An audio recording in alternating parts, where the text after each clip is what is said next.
नमस्कार, कैसे आप सभी। आशा करता हूँ आप सभी बहुत अच्छे होंगे, स्वस्थ होंगे, मस्त होंगे। बिल्कुल। तो आप सभी को सबसे पहले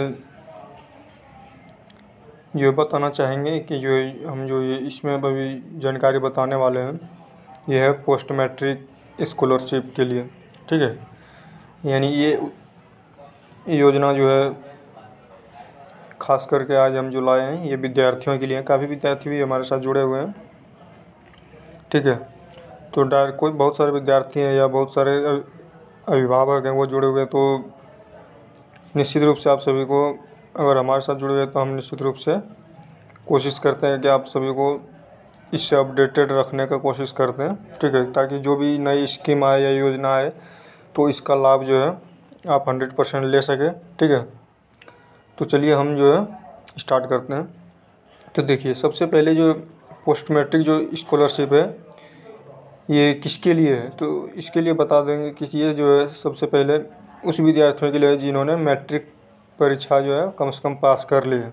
ठीक है, एक प्री मैट्रिक भी होता है, यानी जो मैट्रिक पास नहीं किए हैं उसके लिए। लेकिन हम जो आज बात करने वाले स्पेशल पोस्ट मैट्रिक के बारे में। ठीक है, तो इस चीज़ का विशेष ध्यान रखेंगे कि बाद में जो है कमेंट करेगा कि प्री मैट्रिक, तो उसके लिए अगर जानकारी चाहिए किसी को तो हम स्पेशल बता देंगे। ठीक है, लेकिन हम जो आज मुख्य रूप से बात करेंगे पोस्ट मैट्रिक के ऊपर। तो ये जो है सबसे पहली जो इसमें योग्यता है, तो कम से कम जो है स्टूडेंट को 10वीं पास होना चाहिए। चाहे आप कोई भी डिवीज़न हो उससे मतलब नहीं रखता है, आपका कितना भी मार्क्स हो ये महत्वपूर्ण नहीं है। लेकिन फिर भी आप एवरेज लीजिए कि कम से कम अब उसका मिनिमम जो परसेंटेज मार्क्स है कम से कम 50 या 45 प्लस होना चाहिए। ठीक है, इस चीज़ का विशेष ध्यान रखेंगे, क्योंकि वैसे हमारा जो है पिछले साल का जो भी मतलब जितने भी आवेदन किए हुए हैं आज तक, ठीक है, तो हम ये चीज़ देखते आए हुए हैं इसमें जो है उसी छात्रों का ज़्यादा सिलेक्शन होने के चांस होता है, जो कि इसका कम से कम परसेंटेज 45 प्लस होता है। 45, 60, 50 मतलब 45 प्लस परसेंट होना चाहिए, यानी 45% से ज़्यादा मार्क्स होना ज़रूरी है मैट्रिक में। ठीक है, या मैट्रिक में, या अगर आप ग्रेजुएशन कर रहे हैं, बीए कर रहे हैं, बीएससी कर रहे हैं, या कोई पॉलिटेक्निक बीटेक कुछ भी कर रहे हैं। ठीक है, तो या मेडिकल किसी भी स्थान, यानी मैट्रिक से आगे की जब पढ़ाई कर रहे हैं तो आपके कम से कम जिस बेसिस पे आप अप्लाई कर रहे हैं, अगर मान लेते कोई ग्रेजुएशन में है, ठीक है, बीए कर रहा है या बीएससी कर रहा है, बीटेक कर रहा है या कोई भी कोर्स कर रहा है, तो उसमें ये है कि आपका जो प्रीवियस ईयर का जो मार्क्स है तो इतना एवरेज होना चाहिए, 45 प्लस होना चाहिए परसेंटेज में। ठीक है, इस चीज़ का विशेष ध्यान रखेंगे। और जो है इसमें डॉक्यूमेंट की जो बात होती है, जहाँ तक कि हमने देखा है कि ज़्यादातर जो है इसमें डॉक्यूमेंट के वजह से ही रिजेक्ट हो जाता है। ठीक है, तो इसी चीज़ का विशेष हम ध्यान रखते हुए आप सभी को बताना चाहेंगे। इसमें जो मुख्य डॉक्यूमेंट्स है, आपके पास आधार कार्ड होना चाहिए, और आधार कार्ड और आपका जो मार्कशीट है सर्टिफिकेट में, उसमें किसी भी तरह का कोई मिस्टेक नहीं होना चाहिए। आधार कार्ड और मार्कशीट हो गया या आपका सर्टिफिकेट हो गया, ठीक है, 10th लेवल का, और उसमें जो है किसी भी तरह का मिसमैचिंग नहीं होनी चाहिए। यानी जो आपका आधार कार्ड में नाम है वही नाम होना चाहिए, सर्टिफिकेट में वही नाम आपका पासबुक में होना चाहिए। इस चीज़ का पहले कंपलसरी नहीं था। अगर सर्टिफिकेट में आपका नाम कुछ अलग है या डेट ऑफ बर्थ कुछ अलग है तो पहले कोई दिक्कत नहीं था, लेकिन अब जो है इस चीज़ का भी विशेष ध्यान रखा जा रहा है। ठीक है, क्योंकि सब चीज़ अपडेट होते जा रहे हैं, तो हम लोग को भी अब कुछ बदलने की ज़रूरत है। ठीक है, वैसे आप अभी करवा लेते हैं तो आप सभी का ही फ़ायदा है।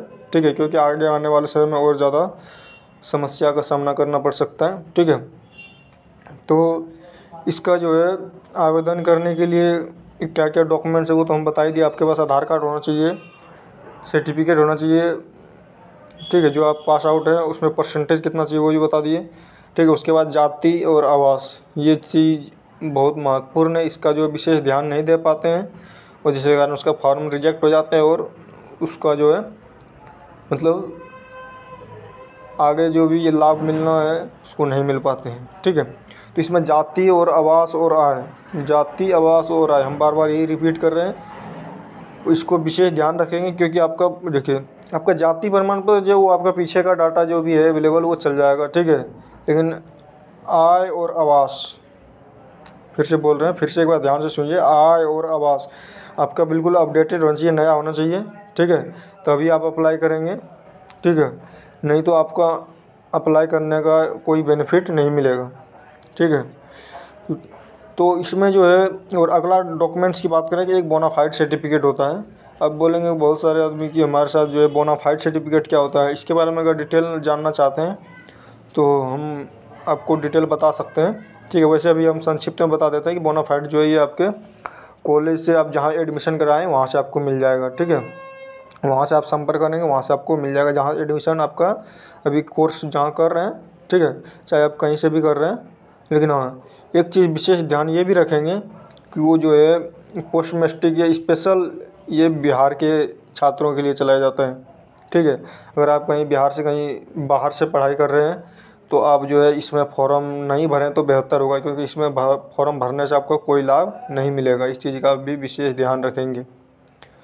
उसके बाद इसमें जो अकाउंट है, अकाउंट नंबर वैसे लिया जाता है, लेकिन इसमें जो पैसा भेजा जाता है अकाउंट में वो आपका डीबीटी के थ्रू भेजा जाता है। डीबीटी क्या होता है, यानी डायरेक्ट बेनिफिट ट्रांसफ़र, ठीक है। जैसे आप गवर्नमेंट का कोई भी, जैसे किसान योजना या कोई भी स्कीम आता है तो उसमें डीबीटी के थ्रू ही पैसा जाता है, ठीक है, उसके अकाउंट में।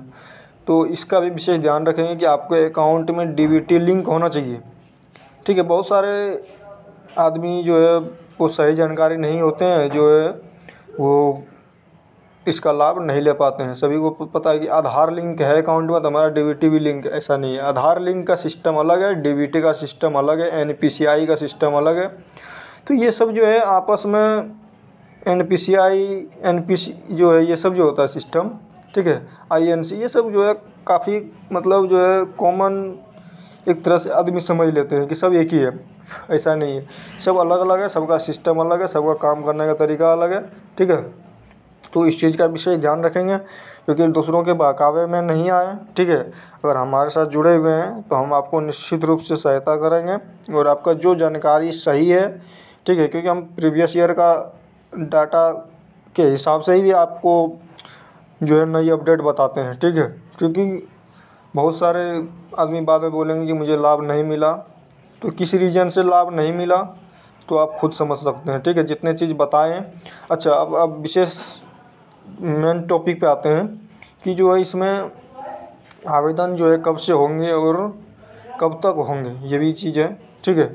तो इसमें एक चीज़ बता दें कि अभी जो है इसका ऑफिशियली जो है प्रीवियस ईयर के डाटा के हिसाब से हम बता रहे हैं। इसमें जो है हर साल जो है इसका अक्टूबर सितंबर में तो इसका मतलब नोटिफिकेशन रिलीज़ करता है, ठीक है, लेकिन इसका अक्टूबर से नवंबर के बीच में इसका हर साल आवेदन होता है, ठीक है। तो इस बार भी अक्टूबर ये आ चुके हैं महीने, उसके बाद जो है ये जल्दी अब जो है इसका नोटिफिकेशन रिलीज़ होने वाला है। तब तक जो है इसका आप सभी के पास, जिसके पास जो भी डॉक्यूमेंट्स नहीं हैं उस चीज़ को बनवा के पहले से रेडी रखें। जैसे ही इसका आवेदन शुरू होगा हम जो है आप सभी को जानकारी मतलब पहुंचा देंगे, ठीक है। तो इस चीज़ में निश्चिंत रहिए अगर हमारे साथ जुड़े हुए हैं, ठीक है। और जो हमारे साथ नए जुड़े हुए हैं वो जो है चैनल को सब्सक्राइब कर लीजिएगा, ठीक है। सब्सक्राइब करने से ये होगा कि जो हम जो भी कोई अपडेटेड रखेंगे, अगर हम आपको नहीं भी भेज पाए, मिस्टेक हो गया, तो आप जो है ऑटोमेटिकली आपका पास ये नोटिफिकेशन हम जो डालेंगे, ठीक है, वो आपके पास पहुंच जाएगा, ठीक है। तो इस चीज़ का विशेष ध्यान रखेंगे और हमें सपोर्ट करने के लिए थोड़ा लाइक कीजिएगा, ठीक है। लाइक सब्सक्राइब करने से कुछ होता नहीं है, लेकिन हम लोगों का क्या है, ये मोटिवेशन होता है हम लोग को बनाने की, इस तरह की जानकारी आप सभी तक पहुँचाने के लिए एक नई एनर्जी मिलती है, ठीक है। थैंक यू, धन्यवाद। आप सभी का दिन शुभ हो। फिर मिलते हैं कोई नए अपडेट के साथ, तब तक के लिए गुड बाय।